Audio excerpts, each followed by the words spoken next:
Je, unajua kuwa unaweza kuwa unaomba kwa machozi, lakini ulimwengu wa kiroho ukose kusikia sauti yako?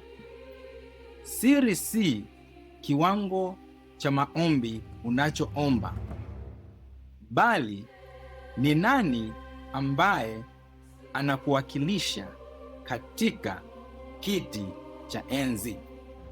Leo nitakufunulia siri 3 ambazo adui amekuwa akitumia kuzuilia baraka zako. Ukielewa hili, maisha yako hayatachelewa tena, bali yatakuwa maisha yenye sauti. Jina langu ni Pastor Henry Kiiru. Sasa leo tunachambua siri 3, na siri hizi ni siri ambazo zinaongea kuhusu uwakilishi katika ulimwengu wa roho. Siri hii ya uwakilishi ni siri moja muhimu ambayo ukielewa maana ya uwakilishi katika ulimwengu wa roho, then itakuwa rahisi kuelewa vitabu fulani katika maandiko matakatifu. Sasa basi, maandiko yanatuambia ya kwamba katika kitabu cha Warumi, nao ni Warumi 5:18, Paulo anasema hivi: kwa hiyo kama vile kosa la mtu mmoja lilivyoleta adhabu kwa watu wote, vivyo hivyo pia kwa tendo la haki la mtu mmoja lilileta kuhesabiwa haki, ambako huleta uzima kwa wote. Anaendelea tena 19, kwa maana kama vile kwa kutotii kwa yule mtu mmoja wengi walifanywa wenye dhambi, vivyo hivyo kwa kutii kwa mtu mmoja wengi watafanywa wenye haki.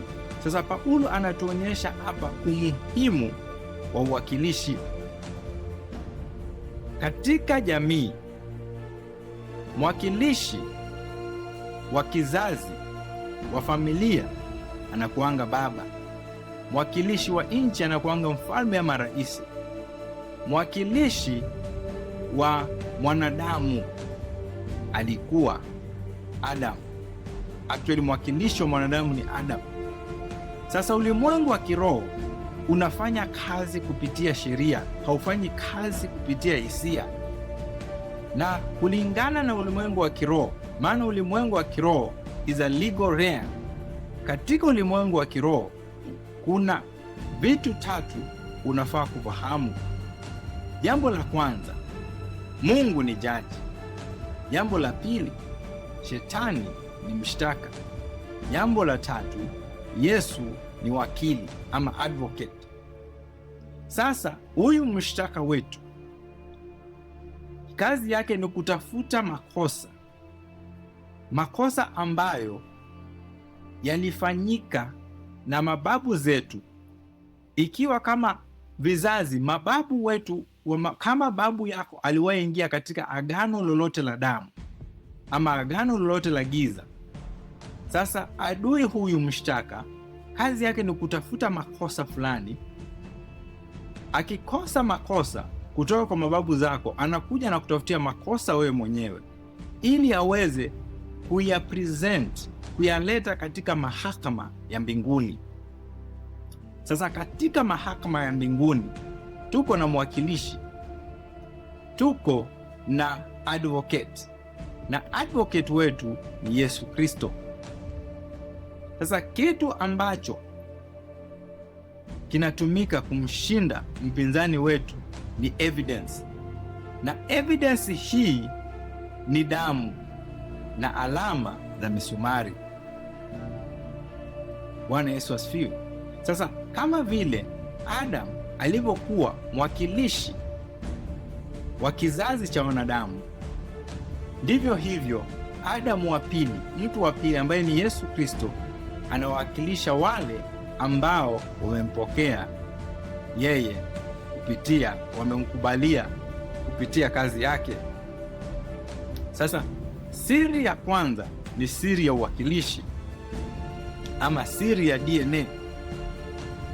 Maana wakati ule ambapo mababu zako waliingia katika mkataba, kile ambacho mwanzilishi wa familia alichoweka saini, hicho ndicho kizazi chake chote kitaendelea kikifanya. Mfano mzuri ni wake Abrahamu. Wakati Abrahamu, maandiko yanatuambia katika kitabu cha Ibrania ya kwamba Lawi alitoa fungu. Sasa Lawi alitoa aje fungu la 10 ambapo kuwa Lawi hakuwa amezaliwa? So Lawi alitoa fungu la 10 akiwa ndani ya kiuno chake Abrahamu. Sasa wakati Abrahamu alitoa fungu la 10 kwake Melkizedeki, ilikuwa ni kana kwamba Lawi ndiyo amefanya kitendo hiko. Sasa inatuonyesha Abrahamu, kile kitendo alichofanya kilirepresent mjukuu wake, ofisi, nafasi ile atakuja kuwa baadaye, ambayo ni ya kupokea fungu kutoka kwa wana wa Israeli. Sasa mkataba wote ambao kichwa cha jamii kinaanzisha, kizazi chake, watoto wake ndio wanabaki wameathirika. Mkataba wote ambao mfalme ameingia, taifa lake ndilo linabaki limeathirika. Sasa katika sheria hii ya kwanza ambayo ni sheria ya DNA, katika ulimwengu wa kiroho, wakati mababu wameingia katika mkataba na maroho ya giza, then roho hizo, ambapo mkataba ulifanywa katika madhabahu, na mkataba huo ulikuwa ni wa damu, damu iwe ni ya mnyama ama ni ya kuku, damu hiyo ndiyo inapatia mkataba huo sauti. Damu hiyo ndiyo inapeana sauti katika ulimwengu wa kiroho. Sasa kuweza kusilence sauti yoyote ambayo inatoka kwenye damu, unahitaji kuintroduce damu ya hali ya juu, na damu hii ni damu ya Yesu. Ni damu yenye value ya kiasi cha juu. Kwa nini? Maana kwanza Yesu ni Mungu na Yesu ni mwanadamu.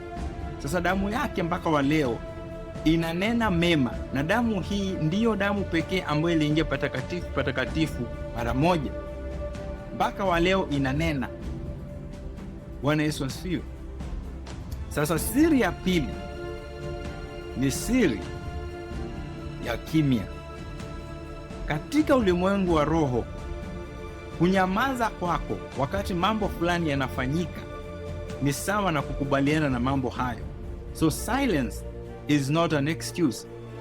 Wakati unaona mifumo fulani katika familia yako inafanyika, magonjwa yanaenda yakijirudia,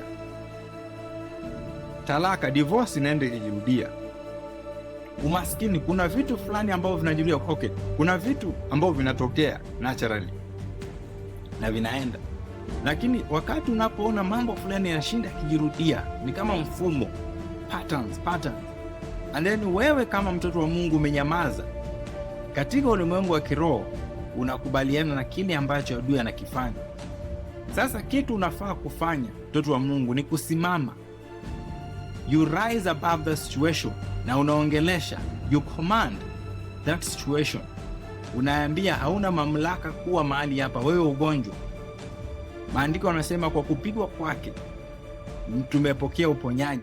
So unasimama na neno la Mungu na unaamuru ugonjwa huo, umaskini huo. Hauna hatia, hauna sheria, hauna hatia ya kisheria kufanya nini? Kuoperate katika familia yako ama katika mwili wako. Siri ya tatu ni siri ya the power of attorney, siri ya jina lake Mungu. Wakati wowote mtoto wa Mungu unapotumia jina la Yesu, umetangaza katika ulimwengu wa roho ya kwamba wewe uko upande wake Mungu. Maana jina la Yesu si jina tu lepesi, ni jina ambalo linatuwakilisha, ni jina ambalo liko na nguvu katika ulimwengu wa kiroho, ni jina ambalo mapepo wakilisikia wanaogopa. So usinyamaze wakati mambo yanasambaratika katika maisha yako. Usitazame wakati mambo yanasambaratika katika ndoa yako. Usitazame wakati mambo yanasambaratika katika maisha ya watoto wako. Usinyamaze wakati mambo yanasambaratika katika biashara yako. Tumia siri hizi 3 kusambaratisha mipango ya yule mwovu. Maana wewe wakati uliokoka, upande wako, you are legal standing, uko na right ya kusimama na uko na mamlaka ya kumkemea adui, na uko na mamlaka ya kuingia katika mahakama ya mbinguni na kutetea haki yako. Sasa unamweza shetani kwa neno la Mungu. Jua neno la Mungu, mtoto wa Mungu. Jiweke ndani ya neno la Mungu, jiloweke ndani ya neno lake. Wakati anakuletea kitu fulani, anajaribu kuonyesha, usikubaliane na situation hiyo. Sema kile kitu ambacho neno linasema. Kama ni maradhi, ni ugonjwa, useme no. Tamka neno, kwa kupigwa kwake nimepona. Ishi hilo. Wakati Yesu alikuwa anajaribiwa, alimshinda shetani. Tumia neno, kwa anamwambia imeandikwa, imeandikwa, it is written, it is written, it is written. Sasa Yesu alitupea formula ya kuishi kama washindi. Sasa inaweza kuwa vigumu sana kufanya shughuli hizi ama kutumia strategy hii kama wewe hupendi kusoma neno la Mungu. Sasa kuwa na bidii, soma neno la Mungu, omba na funga. Bwana Yesu asifiwe. Sasa kama uko pale na hujampokea Bwana Yesu, ningependa kukupea nafasi hii ili damu yake ikaweza kukufunika, ili Yesu akaweza kukukomboa, akakunasua kutoka kwa minyororo hii ya ukoo ambayo inapingana na maisha yako.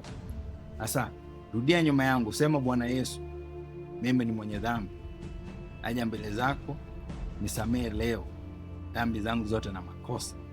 Futa jina langu kwa kitabu cha hukumu, andika jina langu kwa kitabu cha uzima.